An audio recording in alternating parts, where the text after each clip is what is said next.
Vote चोरी इसको कहते थे जब कैंडिडेट राजेश खन्ना कैंडिडेट सामने बैठा हुआ है और इनकी राजमाता सोनिया एंटीनो माइनो वोट डालने आ रही है, तो वोट चोरी इसको कहा जाता था। जहां बूथ कैप्चरिंग नहीं हो पाती थी वहां ये लोग स्याही डाल देते थे। तो ये बात ना करें, इनके समय के घोटाले गिनवा दूं, ये मर जाएगा। ये अपने एक बारी पार्टी से पूछ लेना कि वो चोरी क्या होती थी। आज भाजपा पे कर रही है। भाजपा तो निष्पक्ष चुनाव करा रही है। भाजपा के पास योगी और मोदी है और कांग्रेस के पास सिर्फ और सिर्फ मानसिक रोगी है। ये लालू और कांग्रेस आज कह रहे हैं गठबंधन बनाने चले हुए हैं। बिहार में इनका कुछ नहीं है सर। इन्होंने असलियत में चोरी तो भी इन्होंने करी है।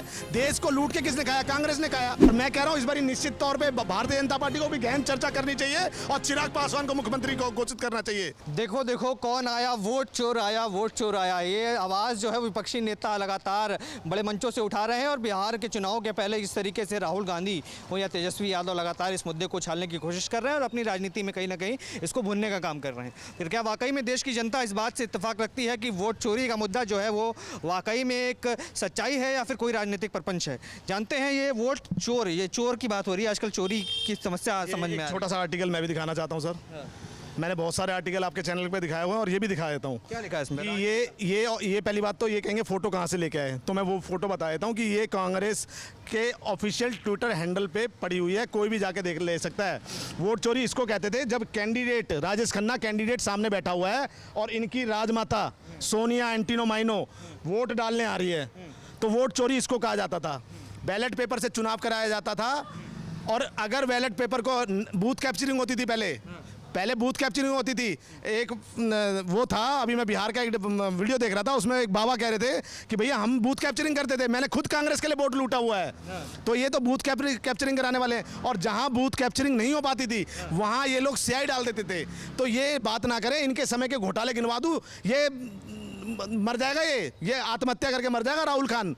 इसके समय क्या ए से लेके जेड तक अल्फाबेट है ना हमारे में, ए से लेके जेड तक, ए से लेके जेड तक के ऐसे कोई घोटाले नहीं है जो कांग्रेस पार्टी ने ना किए हो। पर वोट चोरी का मुद्दा तो इल्जाम जो लगाया जा रहा है मौजूदा सरकार पे, भाजपा सरकार पे लगाया जा रहा है। कोई नहीं है, ये कहते हैं चोर, ये कहते हैं ना शेर आया।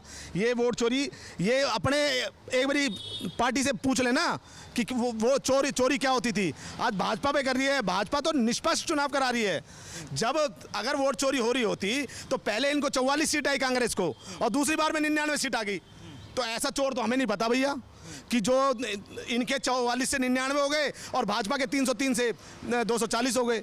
तो ये कोई वोट चोरी नहीं है। वो कहते हैं ना भाजपा के पास योगी और मोदी है और कांग्रेस के पास सिर्फ और सिर्फ मानसिक रोगी है। ये मानसिक रोगी आप किसे बता? मानसिक रोगी है ही।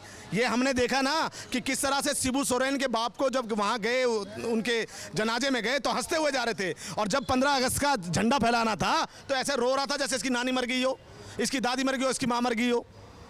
भाई देश का स्वतंत्रता दिवस था, हर कोई भारतवासी गर्वमानित था कि भाई ये मेरे देश की आज़ादी का दिन है। मगर देखते फोटो देख लें, आप भी देखना, आप एक पत्रकार हैं, पत्रकारों ने ही चलाई थी कि किस तरह से रोते हुए मुंह बना रहा था। तो ये कहीं नहीं है, ये बिहार की सिर्फ और सिर्फ वोट को ना डाइवर्ट करना चाहते हैं। मगर वोट चोरी का बात हो रही है तो चोर आखिर है कौन? क्योंकि मौजूदा सरकार कर रही है, हमने चोरी नहीं की। चोर तो ये है, लालू यादव है। वोट चोर ये है, वोट चोर। एक बार ये फोटो दिखा देता हूँ, सॉरी ये दिखाना भूल गया था मैं आपको।